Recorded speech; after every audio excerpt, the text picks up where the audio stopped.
Hello, I'm LegenTerry, and this is my review of Once Human, an action survival MMO developed by Starry Studio and published by NetEase Games.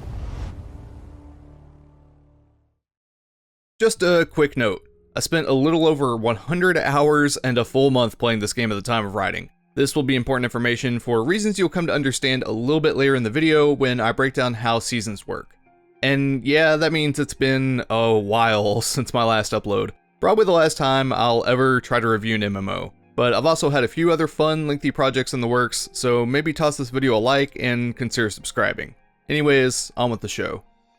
Yes, this looks like one of those games. You know the ones I'm talking about. These kinds of games in the survival slash crafting slash base building genre come a dime a dozen across almost every platform, but are especially prevalent within the PC landscape. And the majority of them, I would say, are not actually finished products or good games. Some even turn out to be outright scams, which is why I tend to stay far, far away.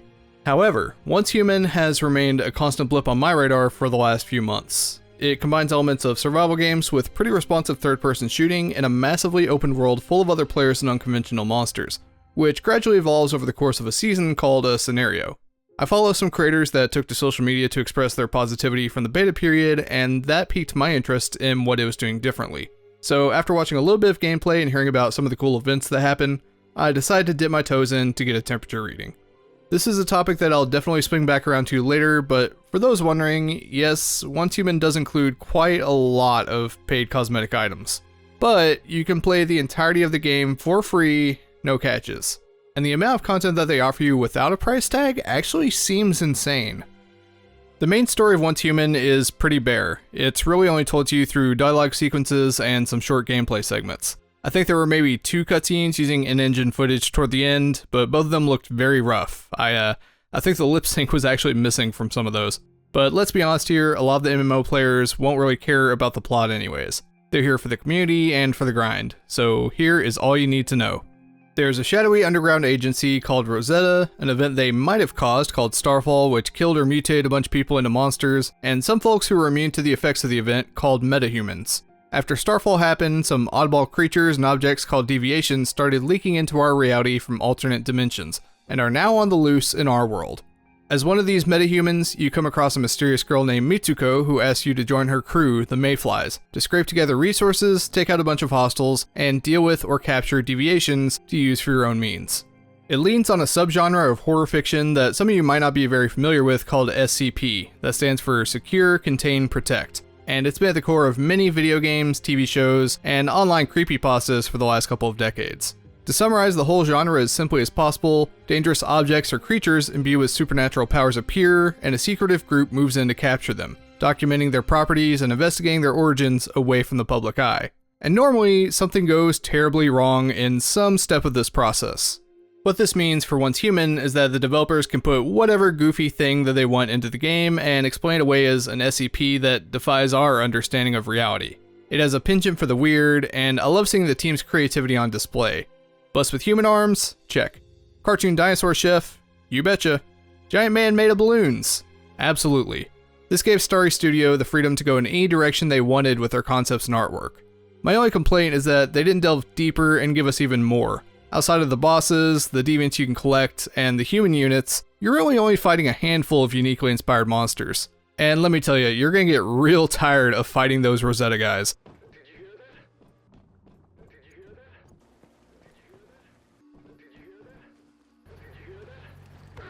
The voice line is now ingrained in my soul. On the topic of presentation, I might as well get this out of the way early. Even though they're calling this version 1.0 and the game has fully launched, Once Human has some really awful problems with visuals.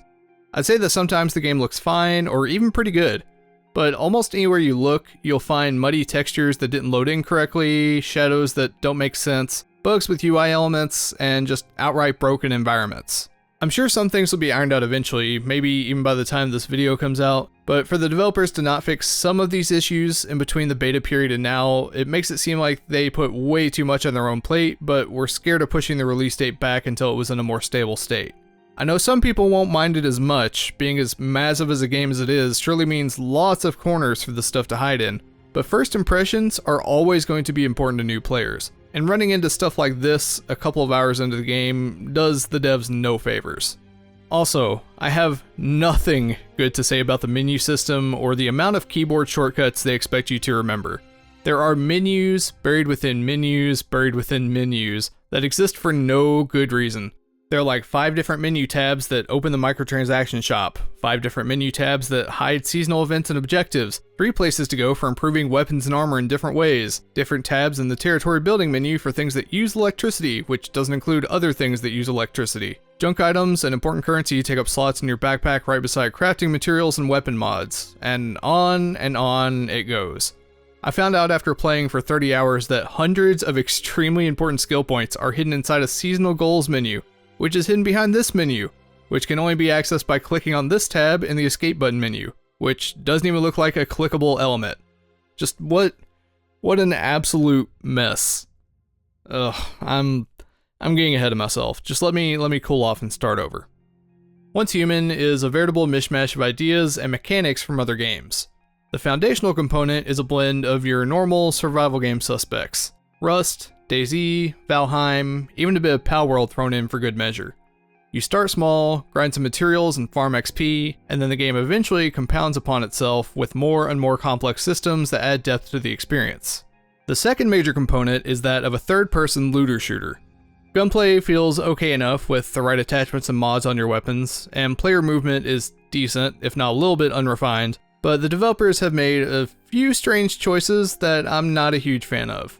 For example, if you hold down the right mouse button, you can tighten your aim and zoom the camera closer to your character's shoulder. That's to be expected and perfectly normal. But if you instead tap the button quickly, you'll go into first person, which is really important for landing headshots with guns with longer ranges like sniper rifles. However, you can't play the entire game this way, as it slows the pace of your movement down to a walking speed. I think I would rather have seen them drop the first person perspective entirely and tighten up the third person zoom to compensate, because it feels really unnatural and rigid switching between the two perspectives to sprint and perform roll dodges you're expected to perform during boss fights. Also, why are there no invincibility frames on the dodge? Useless. On the loot side, Once Human also does things differently than other games to varying degrees of effectiveness. Because of its survival game foundation, most of your gear and weapons are going to be crafted on workbenches from materials that you've gathered. Though, while you're out scavenging abandoned towns and looting chests, or whenever you beat a boss, you may find a gun or piece of equipment that's of a higher quality than the stuff in your current loadout. You'll find them most often as rewards for running dungeon-like activities which can be completed solo or alongside other people. But they cannot be repaired. Once you use them for a while, they'll break and need to be disposed of for their raw components. So how do you get permanent gear items? Well, I'm glad you asked. And now let me ask you a question in return.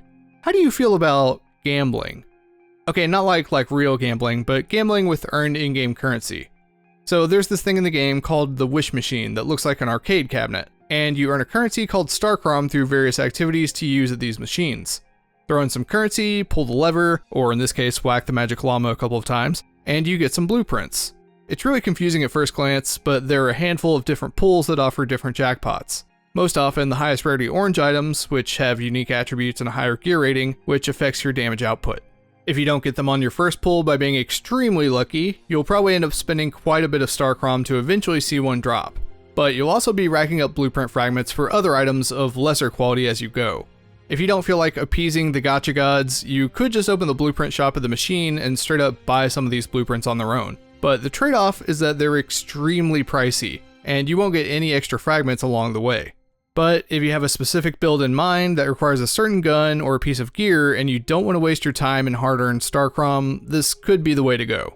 There's also a chance of finding blueprints for some items by clearing out settlements and doing all the objectives that they list, but I don't know if these are given randomly or if specific blueprints are tied to specific locations. It's probably something you can look up online. Either way, it's another source that you can count on.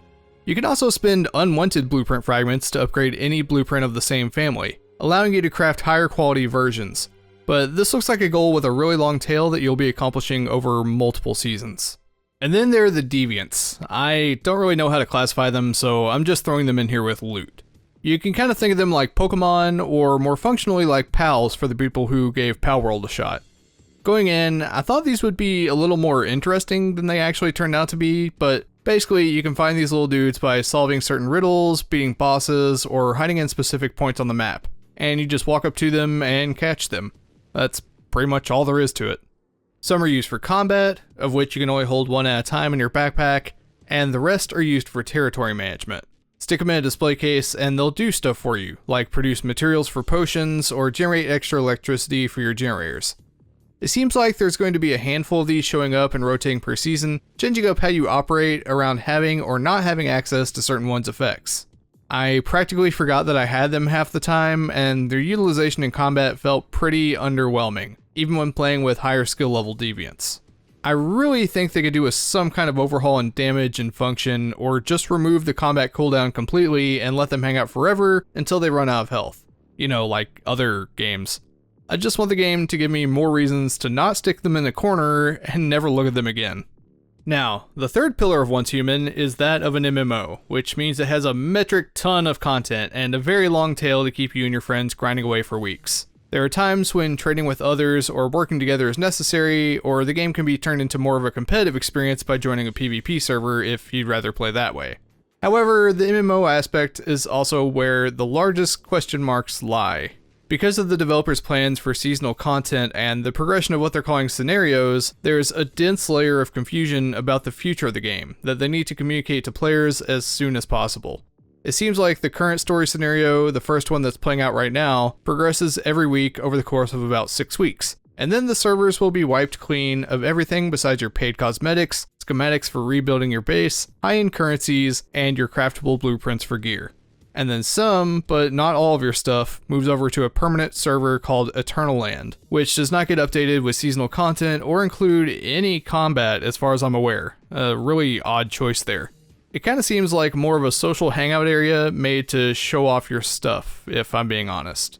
That does not sound very enticing at all to me. It's pretty similar to the way Blizzard originally planned to operate Diablo 4 seasons, minus the lack of combat before they realized that most players don't really like losing all of their progress. They eventually scaled back the amount of things you'd have to repeat, like clearing all of the side quests off the map and finding all the collectibles again, but for a lot of people like me, we just moved on because we didn't want to start an entirely new character at rock bottom every few months. It sounds like Blizzard has only just gotten a handle on how players want to consume their seasonal content as recently as this season, right on the advent of the release of their first major expansion. Now, bearing in mind, I'm pretty sure that Blizzard releases Diablo 4 seasons once every 3 months, not unlike most other games as a service. Star Studio hasn't told us directly how long the following seasons will be, but this first one called Manibus has been flying by at a breakneck pace, and will soon come to an end, if it hasn't already by the time I edit this video. Future seasons will probably be longer, but we don't know for sure. So be warned, Once Human is a game that you probably won't be able to play casually. It already requires a pretty hefty investment of time to get geared up for the in-game content. And if you don't like the idea of impermanence in your survival looter-shooter game, this probably isn't the right one for you. But if you like that kind of repeated loop structure, then let's go ahead and dig a little bit deeper. As far as survival games go, Once Human is not very difficult to actually survive in. Yes, you still have meters for health, hunger, thirst, and even sanity, but they're pretty easily managed. It's less about the struggle to live and more about preparing for the fights ahead. Resources for basic amenities like water, wood, metal, and animals to hunt are plentiful, gathered quickly, and respawn every couple of minutes. And this makes interruptions to the pacing of the main gameplay loops much less frequent. This is a very good thing to me.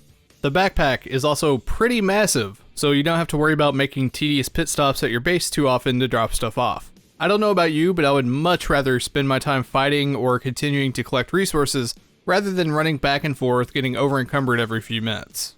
What makes things really interesting is how the memetics, those skill trees that I mentioned before, change up the ways you go about scavenging, building your territory, crafting your weapons and armor, and even automating the production of raw materials. Skills are divvied up between 4 different trees that each focus on one of these aspects. Getting all of them online is a pretty slow process, which means the skills that you choose to focus on early can make a world of difference. I chose to lean heavily into making ammunition, getting all of the crafting benches I could, and having the ability to smelt all the ores I could as fast as possible. And practically didn't touch the cooking, farming, or territory building stuff until much later. My house might have been ugly as shit, but at least I was ready for combat. Speaking of your home base, the building mechanics are awful. Don't get me wrong, you can do some really fantastic stuff with the system given enough time and patience, but even with the extremely helpful aerial camera mode, it's completely buggy and unresponsive, and I never felt like I had full control over where objects were being placed. Even when it was extremely obvious. Like, just let me put this slanted roof tile on the damn roof. Why would I ever put it on the side of the wall? There's no rhyme or reason to where your camera has to face or where your cursor has to be to make stuff happen. It took me 20 hours to realize that the walls of my house were inside out, which I didn't even know was a thing, because the only orientation the game provides is this little green arrow with no explanation for what it means. Walls and floors click together with a snapping function that barely works as intended, but basically everything else you put inside is placed freehand. I believe I saw something about the studio planning to add an actual full grid system for other objects further down the road, which I guess would work kind of like Animal Crossing or The Sims. Sounds like an absolute godsend for people like me who are obsessed with keeping things organized, but it could just be a bad rumor, so take it with a grain of salt. When it comes to traveling around and questing in Once Human, there's a big map that's only going to get bigger, which means there's a lot of ground to cover. You get your first traversal tool, a talking bird monster named V who works like a paraglider immediately after the game's introductory mission. Also, after a couple of hours, you get supplied with a motorcycle, making long treks much less frustrating. Fast travel works by visiting teleportation towers dotted around the map, and you can even unlock other vehicles, like a sports car or a mobile trailer base, through one of the mimetic skill trees. Side quests are likely going to be where most people pour the majority of their time into leveling up, and these are very hit or miss. Adding on to the presentation woes that I brought up earlier, some NPC quest givers are voice acted, but not all of them. And sometimes ones who were given a voice at the start of a quest just randomly quit being voiced in other quest lines. It's very weird, to say the least. The designs of most side quests are pre-traditional staples of the MMO and open world space. Go there and collect things, go there and kill things, go there and activate a tower. You probably know the drill by now. But occasionally, you'll get to tangle with deviations, and if you played Remedy Entertainment's 2019 game, Control, these quests feel very much inspired by the side missions in that game. For example, I went to a hospital in a town and met an injured man lying outside, who told me his partner had left 2 days ago to find medication inside and never returned. So I followed her trail and found her dead beside a possessed wheelchair. Touching it teleported me to an empty hospital waiting room with a calendar hung on the wall and 4 open doorways. Trying to exit through any of the doors just sent me back to the same room in an endless loop, but ringing the call system on the desk played an automated message about a patient being cleared for release on a specific date. And if you happen to check the date on the calendar after leaving through one of the doors, it progresses forwards or backwards by 1 month or 1 day at a time. So after a little bit of experimentation, I found the right 2 doors, walked through them until the date aligned, and was rewarded with the deviation possessing the chair called the Space Turner. These are the kind of moments that really stuck with me and made me understand what the developers were aiming for. There's another game that Once Human side quests and secret objectives remind me of, and it's a game that I haven't thought about in years, an MMO called The Secret World. From what I remember, it had a very similar vibe, kind of a postmodern apocalyptic world where you played a person who got weird powers and weapons. But most of the gameplay was divided into 2 distinct parts. One part where you were fighting and doing normal MMO stuff, and another where you were solving actual puzzles. And I'm talking like capital P puzzles, like pull up a chair and take out your notepad because you're going to be here for a while puzzles. I remember solving riddles by decoding secret messages using actual real-world number and letter ciphers. Some of the steps you'd have to take to finish missions felt like doing an ARG before the internet had really started falling in love with ARGs. It was wild stuff. I kinda miss seeing those kinds of mechanics, as they presented an entirely different type of challenge. By comparison, Once Human's puzzles might look similar at first glance, but they aren't nearly as begrudgingly difficult to figure out. And part of that comes down to the community. When the quest text in the corner doesn't completely spoil the answers for you, you might find whisper messages left on the ground by other players that tell you the solutions instead. Much like From Software's games, Dark Souls, Elden Ring, all those guys, players are free to drop a note wherever they want to give you hints. But here, there are no restrictions on what you can say. So I'd say it's a balance of like 30% helpful tips and 70% awfully stupid shitposts. So, when you've leveled all the way up and you've done enough side quests and cleared enough settlements to make your eyes bleed, what's the endgame like? Well, it can practically be narrowed down to a few key activities, of which harder difficulties get unlocked later in the seasons. There are monoliths, which contain a singular boss encounter, securement silos, which work as the game's 10 to 15 minute long dungeons, and Prime Wars, an activity for up to 40 players to battle a bigger, badder version of the bosses from the monoliths, but in an open outdoor setting. There's also a sort of final challenge called the LEA Research Laboratory, which kind of sets itself apart by including actual mechanics in the fights with multiple boss encounters, not unlike a raid in other MMOs, but still limited to 4 players.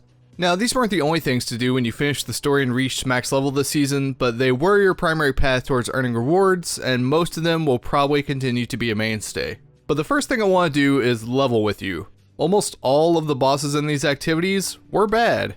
As you played through the main storyline, you'll have encountered each of the monolith bosses, which extends to the bosses of the Prime Wars since they're one and the same, while learning the story behind their creation. So you've already fought them all at least once, minus the final one. The stories told about them are nonsensical and pretty mediocre at best, but the fights themselves feel like they're strapped together with some shoestring and a roll of duct tape. The boss battles have a handful of mechanics, some of which work well enough, and others that are uninspired and more frustrating to deal with than fun.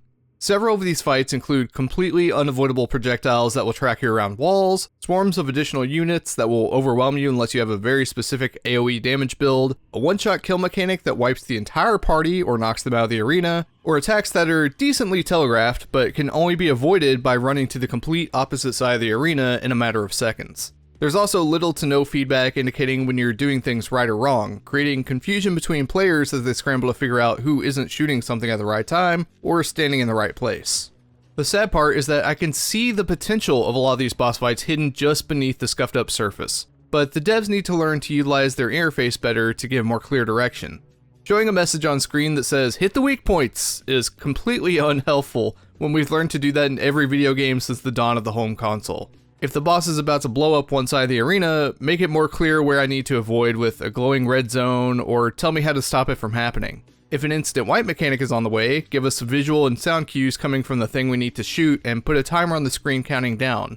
These tiny little tweaks could do so much, and I bet they'd barely require any effort to implement. Now, what's going to be much harder to fix are the Prime Wars events.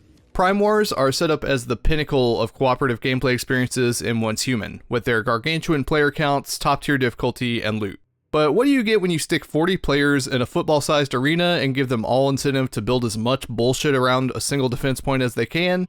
Lag. You get lots and lots of lag. What happened? It is literally unplayable, and that's not hyperbole either.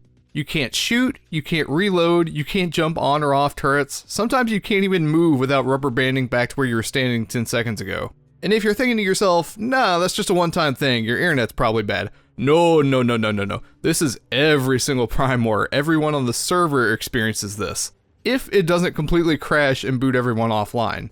And there's a maximum cap of 40 players, which means they had to have tested this beforehand and determined that it would work with that many people. Otherwise, they could have scaled it back to 30 or 25. Someone, please help me understand what was going through their heads. Alright, let me back up and talk about how they're supposed to work, because even without all the technical impairments, there are glaring problems with the Prime Wars. There are a bunch of these across the map, and each one is assigned a difficulty: easy, hard, pro, or nightmare. Simple. But in order to progress to the next stage of difficulty, you have to beat the previous one with a set score to earn a pass card, and you get points towards that score by completing tasks during the event. The only way that you know how to earn points is by checking the results screen at the end of a run and tabbing over. I shouldn't need to explain why that's dumb. Points are earned by setting up walls and other objects around the defense point, killing additional enemies that the boss spawns, healing other players or reviving yourself when downed, and doing damage to the boss's shield. Building a bunch of garbage around the point is bad and leads to more lag. Everyone will hate you if you do this.